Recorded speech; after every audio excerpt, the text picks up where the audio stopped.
Alright, let's begin. There's a lot going on in the world. Like, a lot.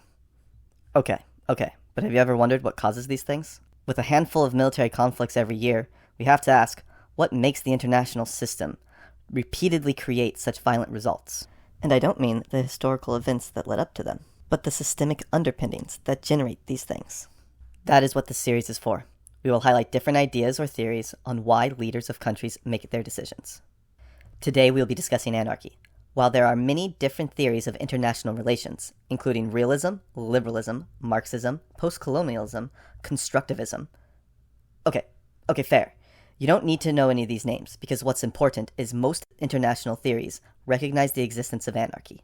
Despite the chaos the word invokes, anarchy in an international setting is not necessarily a state of disorder, nor is it one of absolute freedom. Instead, anarchy is what results when there is no final arbitrator. An arbitrator is someone or group who has the authority and power to resolve disputes. Basically, what high school principals think they do. So without something like a world police, the state that can enforce its will be the one that gets its way. What is a state? Well, that is a topic for itself. But for now, we can consider country and state as interchangeable. But in international relations, we just use the word state. The concept of anarchy formed as early as the Greek general Thucydides. Thucydides?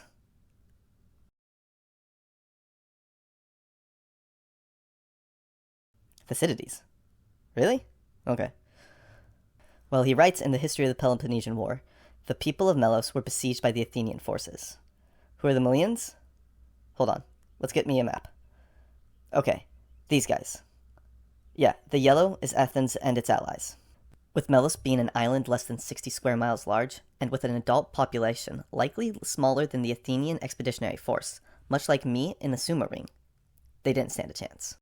To justify their aggression, the Athenians said, "The strong do as they will, and the weak suffer what they must."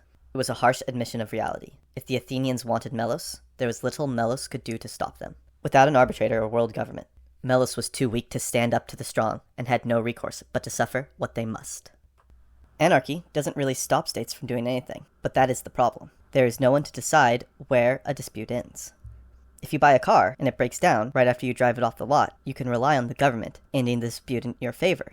If the government vanished, what lengths would you go to get your money back? This is the situation states are in. Even without an aggressive state, each state can take any dispute to a violent conclusion. The states have no judge to resolve the dispute, and so all states have to be prepared to defend themselves from such violence. So you might be wondering, why do states put up with anarchy? Well, anarchy exists because states are little sociopaths. They're fairly rational, they don't really act on empathy, and they're only motivated by a few things, like survival and power.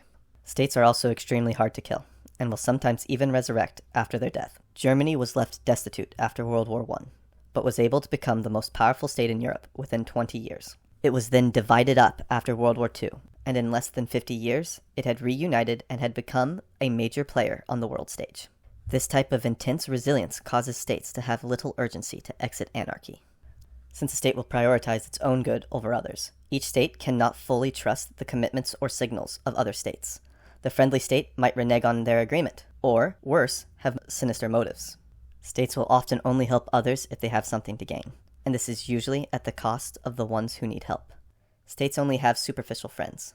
Since states cannot rely on each other, they can only rely on themselves.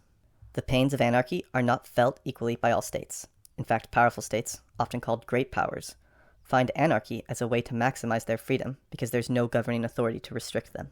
They would lose power under a world government if they were not leading it, and so they try to prevent any form of hierarchy that does not place them at the very top. After all this, life in anarchy sounds pretty terrible, but often anarchy can be stable when a network of shifting alliances establishes and maintains a system where no state feels like acting aggressively will benefit them. Because of this, most of the time there will be peace, with a few minor scuffles.